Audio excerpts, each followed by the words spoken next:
Hi guys, Thierry Rocks here, bringing you today's album review. Now, this will be my last album review of the year of 2023. And also, I kind of noticed that the reviews don't really get as much views anymore. They struggle to crack 100 views, it seems. And I think what I would really like is to get people's feedback on how to improve them, and then hopefully I can continue doing them well into 2024 because I have a real passion for music. Uh, it's just something I love doing, and I kind of want to keep the music album review sector of YouTube alive. I just want to keep doing them. But I'm still going to do other projects too. We've got the year-end video coming up. Christmas is in a few days, so I all hope you have a lovely time. You know, happy holidays, whatever. But yeah, so as the final album review of the year, I wanted to dedicate it to a very special band that I have only just gotten into recently, and they've already become an all-time favorite. So, we're going to step away from my usual, you know, new metal, post grunge, alternative metal kind of music that I normally review and look at something a little bit different. Today, we're going to be reviewing Quebec by the band Ween. Now, who are Ween? Well, most people know them because of that song, Ocean Man, take me by the hand, take me to the land, from the end of the original SpongeBob movie. Um, then it became a meme in I want to say about 2017. The song got really popular again for some reason, but they are so much more than that. They've got so much history, and I personally checked them out because of a YouTuber named Cactus Malpractice. He did a "Is this the worst?" He did a "Is this the worst album ever made?" video on their album called The Pod. I'm not going to be reviewing that one today, but the video was so interesting and it just introduced me to so much more from this amazing band. Now, Ween are classed as alternative rock, but really that's just kind of like the most base level kind of way to describe them because they do so many different genres, so many different vibes and styles and feelings with their music. And their albums are, it's like a listening to them all was literally a journey. And even though I checked all of them out, I've still got their live albums to listen to. So, we're not finished there. But yeah, a bit of history on them.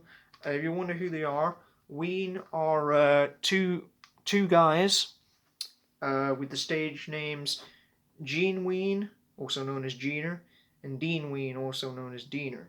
Now we've got Gene. Gene Ween is his real name is Aaron Freeman. He's primarily the singer of the band, and Diener or Dean Ween is Mickey Melchiando, who is primarily the guitarist.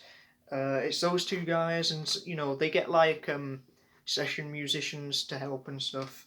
But they formed in 1984 when they were just 14-year-olds. And to be honest with you guys, you can skip pretty much all of the Ween music, all of their music from the 80s, because a lot of it is just kind of like noise made onto cassette tapes. It's not really my kind of stuff. But they released their proper first album in 1990, God Ween Satan, and from that point onward we got some amazing music.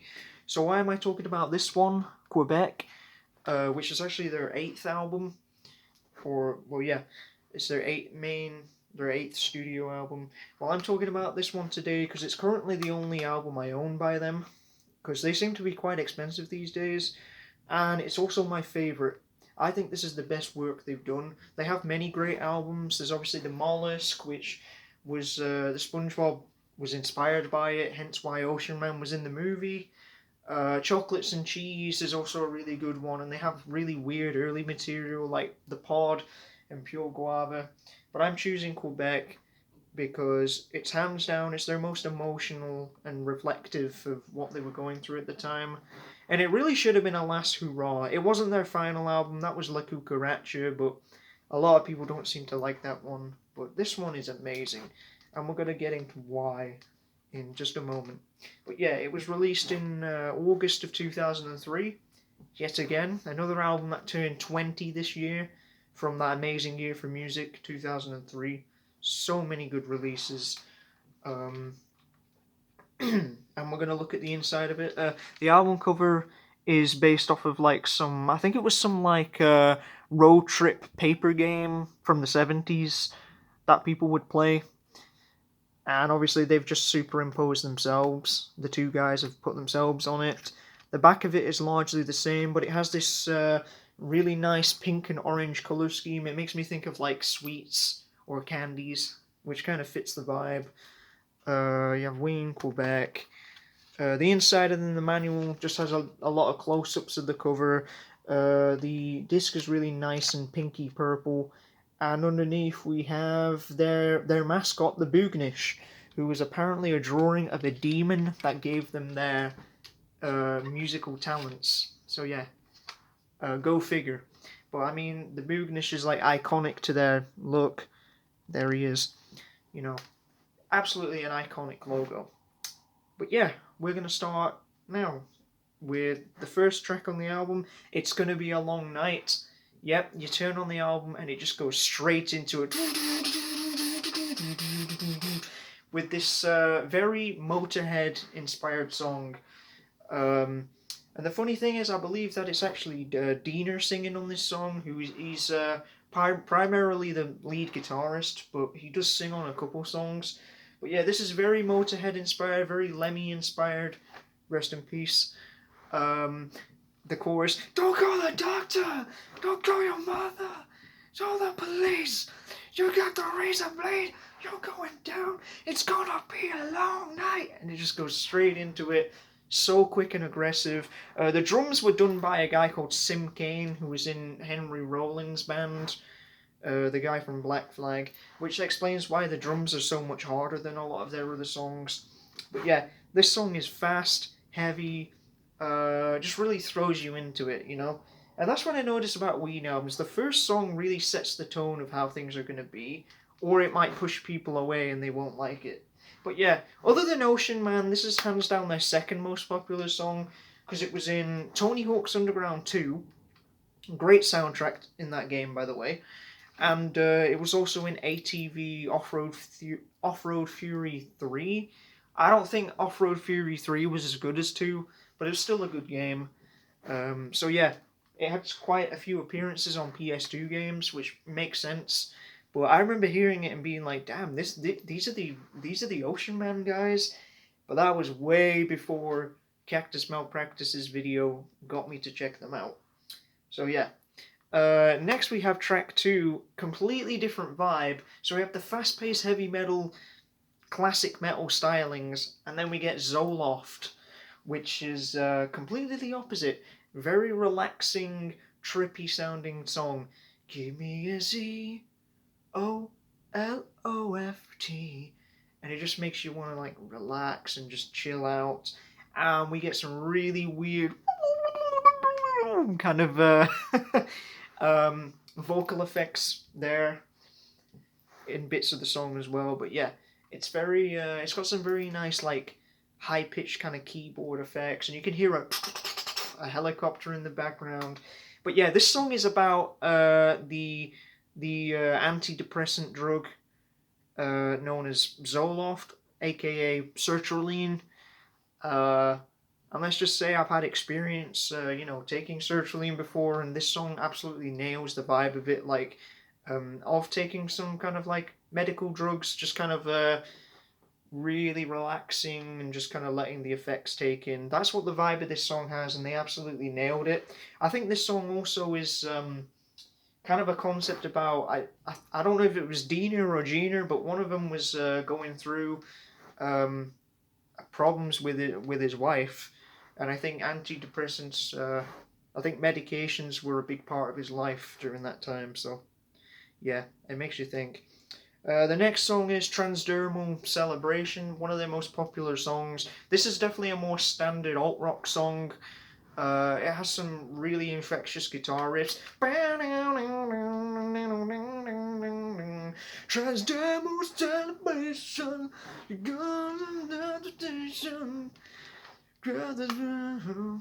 Yeah, sorry, I kind of butchered that there, but the verses are just lovely. It's just got this very like empowering feel to it. Reminds you of like teen movies for some reason. It gives me a bit of an Incubus vibe, I suppose. I'm not really sure comparisons, but yeah, the song also does these like slow bits where hey now a million miles and it goes really like calm and gentle and the drums slow down. But yeah, this is just a great song. Surprisingly pretty normal compared to most of their other works. But yeah, it also had a fan-made music video that was made in like early 2000s Flash, where it has like the little Boognish creature jumping around. It's pretty interesting. Okay, now we've got Among His Tribe, track number 4. This is a nice kind of desert rock kind of song. Slow acoustic guitars, very gentle singing.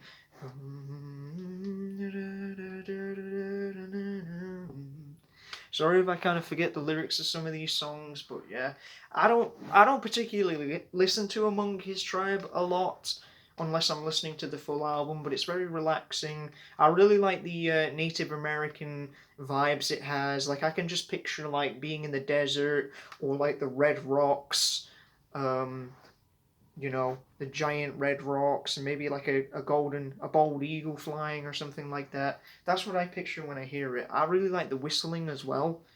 But yeah, this is a very chill song. It just shows how good the production is stellar on this album. I'll straight up just say it. Because this is like when they were signed to a big label, and unfortunately, the album White Pepper, it didn't sell well, so they had to move on to an indie label. But it doesn't stop the production from being any less good. But yeah, that's a good one. Track number 5 is So Many People in the Neighborhood. Now, this is another big example when you're a Ween fan and you start learning all the sort of like slang and the terminologies and the reason why they write the songs the way they do. But yeah, this is a song that the fans would describe as brown.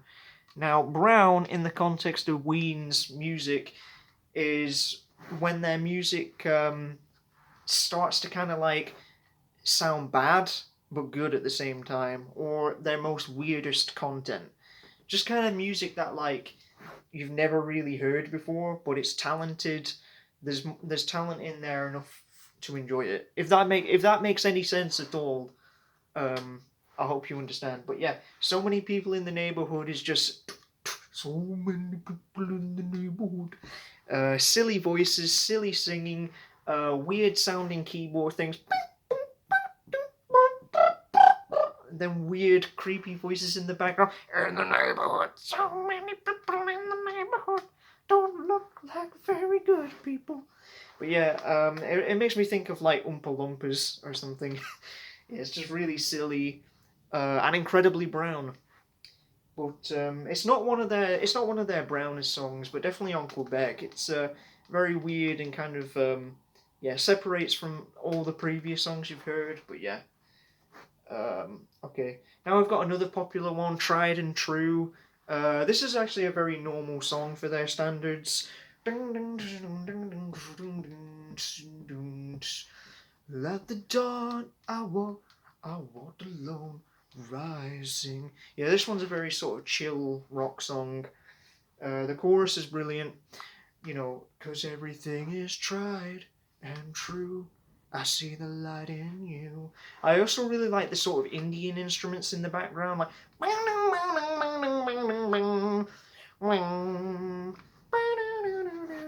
I'm not sure what you would call that, but like I just call it Indian instruments. I've heard it a lot in like that kind of music before. But yeah, this is a good song, and it's also got a nice little like solo in it as well. Ween are known for having like excellent guitar solos, but they're not like over the top and like Dragon Forcey or whatever. They just enhance the songs. But yeah, that's a really good one. Apparently, it got popular because it appeared in like a Netflix show, like Superman and Lois Lane or something. I've never seen it, but like I mean, if it got more people into Ween, then that's really good. And the creators, they must have a great taste in music. Okay, so next song is completely different vibe. Happy Colored Marbles. This is one of the weirdest songs on the album. It starts off very sort of playful sounding with some really strange singing, like kind of sounding, and then the chorus has like a very high pitch happy colored marble and they roll around. But yeah, a lot of people I've read online say that this song is like about like maybe like manic depression or something like that, because towards the end of the song it turns really dark and distorted. Like it goes from this like silly kind of like demented circus kind of music to like dark kind of like, it makes you think of like darkness and rain or like a horror film. It's really unnerving. It's not one of the songs I listen to on its own very often. That's my one of my gripes with it, is that there's a few songs I just don't really listen to on their own, but I'll gladly listen to the full album. So yeah, Happy Colored Marbles. It's another song that's very brown, but I do feel like there's deeper hidden meaning, or maybe there isn't, because even Ween agree that sometimes their music doesn't mean anything. So yeah, Happy Colored Marbles. Oh yeah, we've got the next song, Hey There Fancy Pants. Now this song is really silly, really upbeat. Makes me think of like some silly novelty song from like the 1930s or 40s. Hey there, fancy pants, play the song, make sense. Where's it go? Hey there, fancy pants, play the song that make us dance, play the songs that make the ladies swoon. But yeah, it's very silly, very light-hearted. But I don't know, maybe there's something darker in there. Who really knows? But yeah, it definitely makes me think of oldies like type music, like early 20th century. But yeah, I personally think that Hey There Fancy Pants is like the midpoint of the album. Like we've got past the first half, now we're in the second half of Quebec, and that is track number 9, Captain. Now this song only has one line of lyrics, and it's just Captain, turn around and take me home. But yeah, this is a longer song. It's a slow, atmospheric track.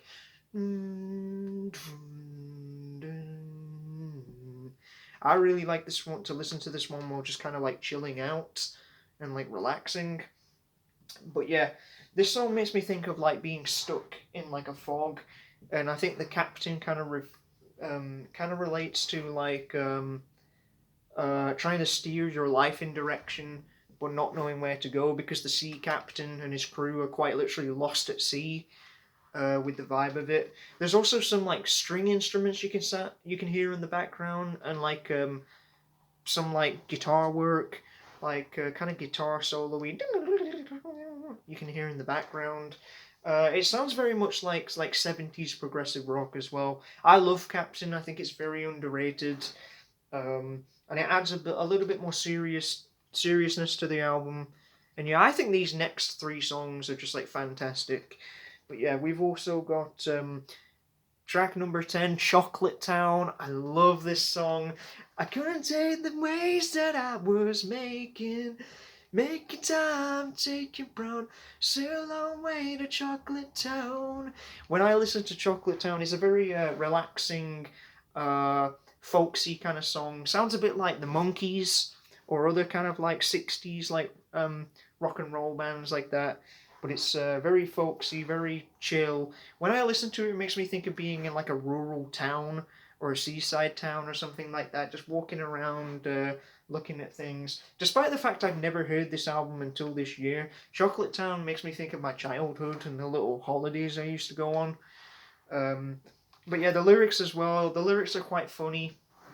Get your punk ass back to the dog show. I also love the little guitar solo at the end of the song.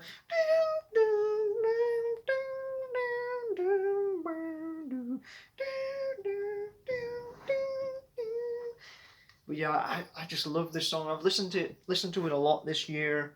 I think the song's about like moving away from past problems and going forward, moving on. And also the title is just really funny, because Ween seem to weirdly be, they seem to weirdly make songs about food. I don't know why.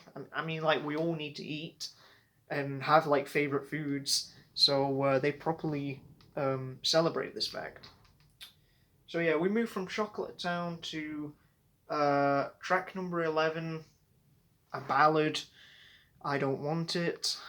Now, this song is probably one of their most emotional songs. I've listened to it a lot this year, and what can I say except that this song is about a divorce. I can't remember which of the guys got divorced, but yeah, he wrote a song about it, and it's about him.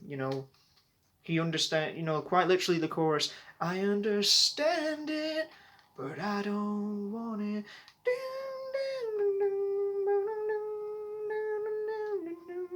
The guitars are just very emotional. Um, it's a very relaxing ballad. But yeah, this song makes me think of like 70s and 80s like soft rock bands like Air Supply, Foreigner, Styx, spelled with an X, REO Speedwagon, those types of bands. The guys with curly hair who would do kind of like piano rock and everything. That's what it reminds me of. It's just you know, but and if I'm in the mood, the lyrics are pretty like heart wrenching. Like, please hold on to the memories before we really crash and burn. And there's like flowers bloom in springtime and leaves fall from the trees. I've been gone for so long, you just threw away the key. And yeah, and not only that, but we also get a guitar solo that literally sounds like it's crying.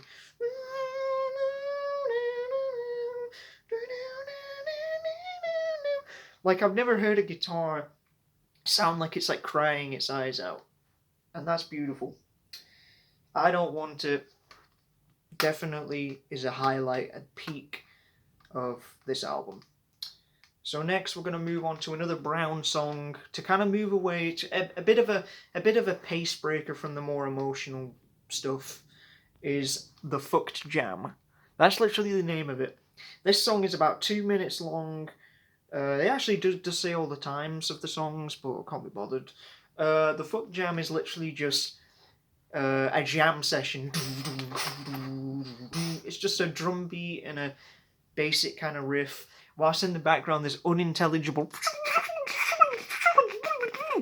kind of like noises done into like a microphone. And then it stops, then it suddenly keeps going, stops, and suddenly keeps going. I think the song is a little bit too long. I think it should have just been 1 minute. But it's a nice break from the more emotional stuff, and it fits their style. I like it because it's unique. It's interesting. It's not a great song, but it's interesting, and it kind of makes me think of like the Fuck Jam plays in your head when you're kind of like you're just in an awkward situation and you don't know what to say or do. You just can picture that playing in your head. But yeah. Now we're going to move on to a song that's probably like my least favourite on the album, sadly. Excuse me. That is Alcan Road. This is another like slow sounding song that is just it sounds good, but it's way too long.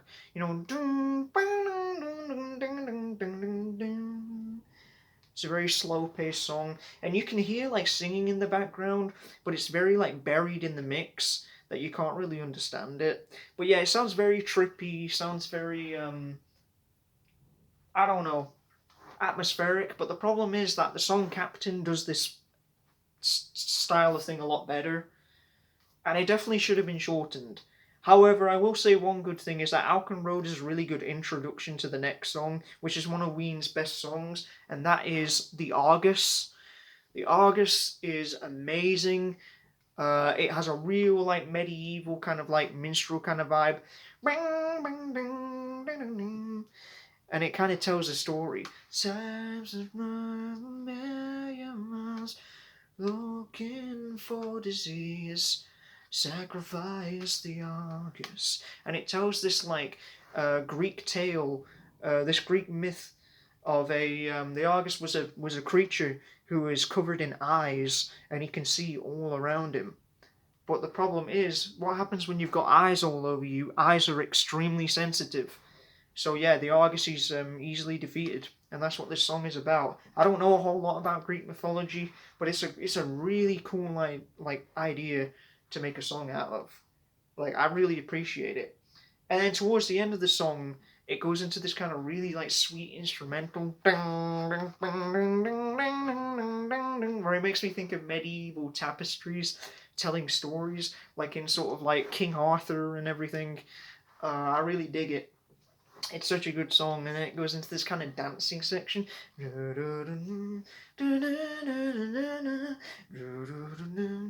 yeah, this song is just lovely, and it ends with a little like a little drum beat. But yeah, the Argus is just amazing. It's a fan favorite. Lots of Ween fans love it. Now I've got to the final track, track number 15, another ballad. If you could save yourself, you'd save us all. This is a very much, it sounds like Queen or some of those other bands I mentioned. It's 1970s kind of vibes. It has like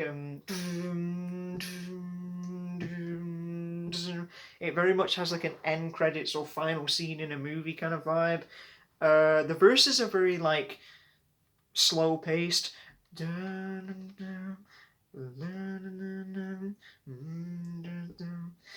But then the chorus, if you could save yourself, you'd save us all.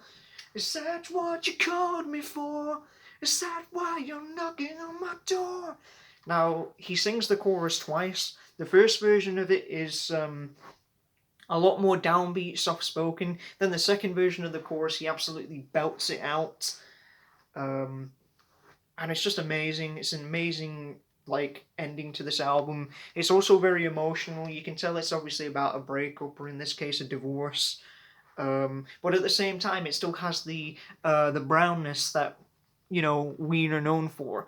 Like it will have kind of serious lyrics, but then one of the lyrics is like "I came in your mouth," which I think you know what that means. Um, and also the lyrics as well, like he says, like the circus in town, very much fits with the whole kind of vibe that this has, like a small, strange town, very sort of like different, transcends different like decades. But yeah, if you could save us all, it also ends with rather than the song like